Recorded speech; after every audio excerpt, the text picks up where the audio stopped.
this podcast, we're going to go over percent yield. We're going to go over why percent yield is important, and we're also going to do a practice problem for percent yield. Before we jump into the chemistry and percent yield, let's talk about chocolate chip cookies.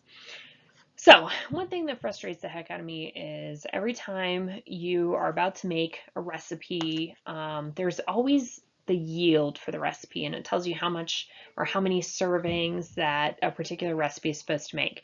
So let's say we're looking at a recipe for chocolate chip cookies. It tells us it's going to make 60 cookies, which is 5 dozen, which is an insane amount of cookies for any recipe to make. So let's say we're making that batch of cookies, and while we're cooking all of these pans and all these dozens of cookies, a dozen of them or a single pan burns. Maybe you forgot it in the oven, maybe you forgot to set the timer, whatever. So you are left with 48 cookies that are edible. So we take the amount that we get from the recipe and we divide that by the total amount that the recipe has. We then multiply that by 100 and we wind up with our percent yield. So thanks to my not paying attention to the timer on the cookies and losing a pan of cookies, we only made 80% of the possible cookies from this particular recipe. That is all percent yield is, and we can do this in chemistry too. You guys are probably more familiar with doing this. Anytime you get a grade on a particular assignment, you take your score divided by the total points possible, multiply it by 100, that gives you your percent. So we use this in our everyday lives.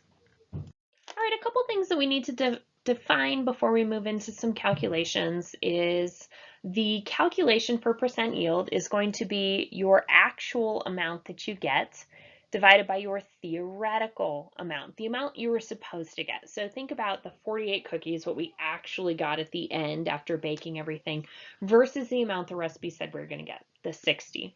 Multiply that by 100 and you wind up with a percent yield.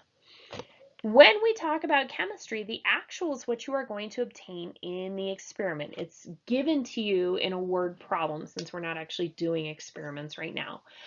Your theoretical is your ideal amount.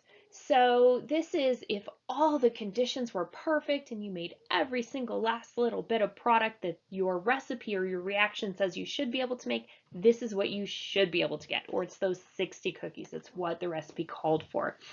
We would obtain this value in chemistry through stoichiometry. So we're going to use our mole ratios to determine how much we should have gotten in a perfect world. And the world is never perfect, so we never get as much as what our theoretical yield says we should be able to get.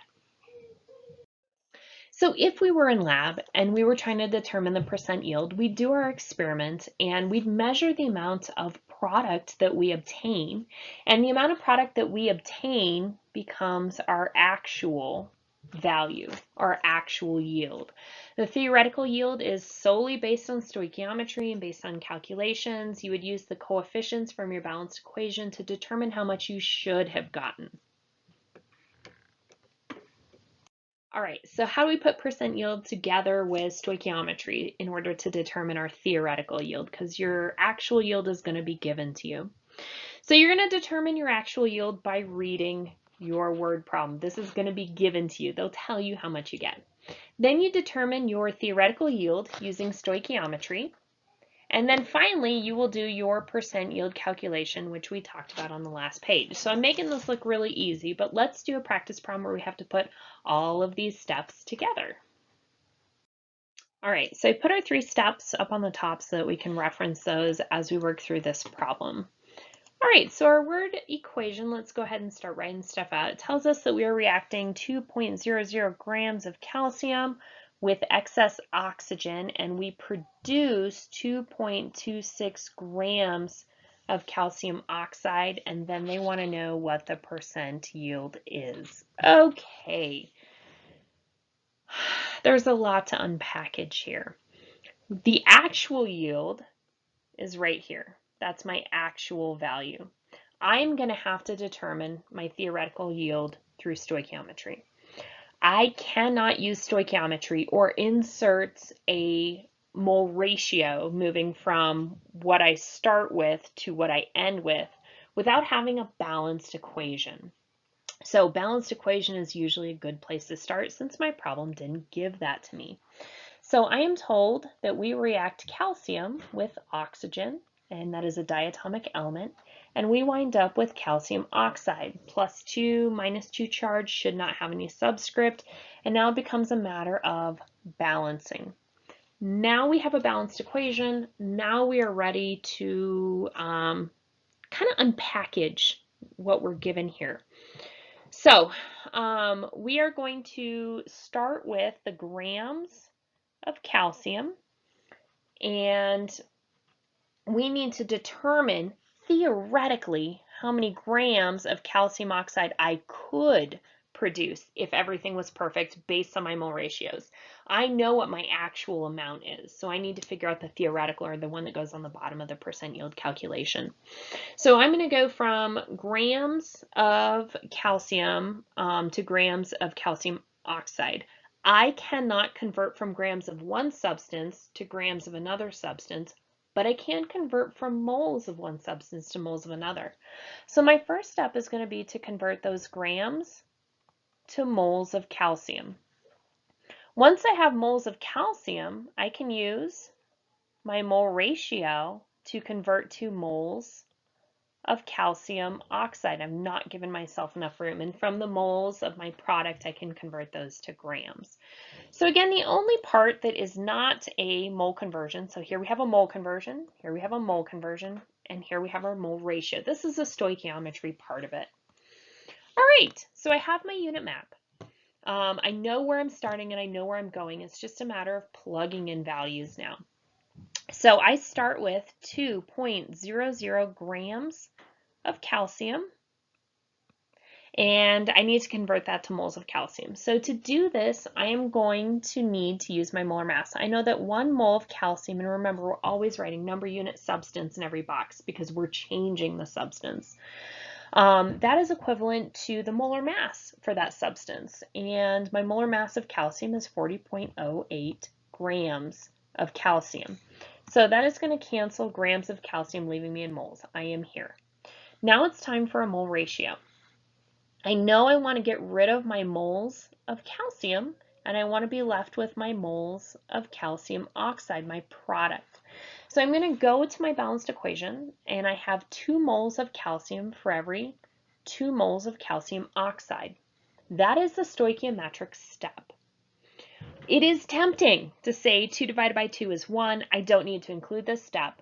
But what this communicates is I am canceling out moles of one substance and coming up with moles of another. This is how we convert from one substance to another, so don't leave this out in your problem. Finally, I'm in moles of calcium oxide, and now I want to convert that to grams of calcium oxide. I know that 1 mole of calcium oxide is equivalent to the molar mass, so I'm going to find the mass of 1 calcium and the mass of 1 oxygen. I'm going to save us all the trouble by cheating off my cheat sheet. That is 56.08 grams. Now we're in a unit that we were asked for, and that's grams of calcium oxide. Multiply across the top, multiply across the bottom, divide the top by the bottom, and you are going to wind up with, and I'm rounding to 3 sig figs because that's the number I started with. I started with 3 sig figs. I wind up with 2.80 grams of calcium oxide. What was the question? Going back up, that is my theoretical yield. I now know my theoretical yield is 2.80. Now and only now am I ready to do my percent yield calculation. So I take my actual value, 2.26 grams of calcium oxide, divided by my theoretical, 2.80 grams of calcium oxide. I always expect my theoretical yield to be more than my actual yield because I will never reach my theoretical yield in lab. It's just impossible. So you know you've done something wrong if your actual yield is bigger than your theoretical yield. That's a good way to check. I will divide these, multiply by 100, and I'm going to wind up with 3 sig figs, 80.7% for my final percent yield. We're nursing majors, we're health science majors. Why do we care? Why should we care about percent yield? This sounds like a very chemistry type of thing to be worried about. It's not, it's a healthcare thing. So pharmaceutical companies that are responsible for making all of the drugs that you guys are going to dispense as nurses and healthcare professionals, those pharmaceutical companies have to synthesize these drugs that are being used. Well, a lot of times we're working with very complex molecules. Albuterol, which is a bronchodilator that's used for asthma. Here we have fluoxetine, which is an antidepressant. It's also known as Prozac. And we have atorvastatin, which is a drug that lowers cholesterol and decreases the risk of heart attacks. These are very complex molecules. In order to make these molecules, it's going to take multi-step synthesis. And if we want to maximize each step, that's going to give us a better percent yield. So let's say in a perfect world, and this will never, ever, ever actually happen in lab. Let's say the first step is a 90% yield. Second step is a 90% yield. 90. If I had 1, 2, 3, 4, 5 steps in the synthesis, which would be a very, very easy drug to make. A lot of them are a lot more complex. If I multiply each of those steps together, that only gives me a 59% overall yield. So even though each step is very efficient, I have a 59% overall yield. So that's not yielding the maximum amount of drugs possible for all the work that I'm doing. So we want this percent yield to be as high as possible so that we can lower the cost of drugs.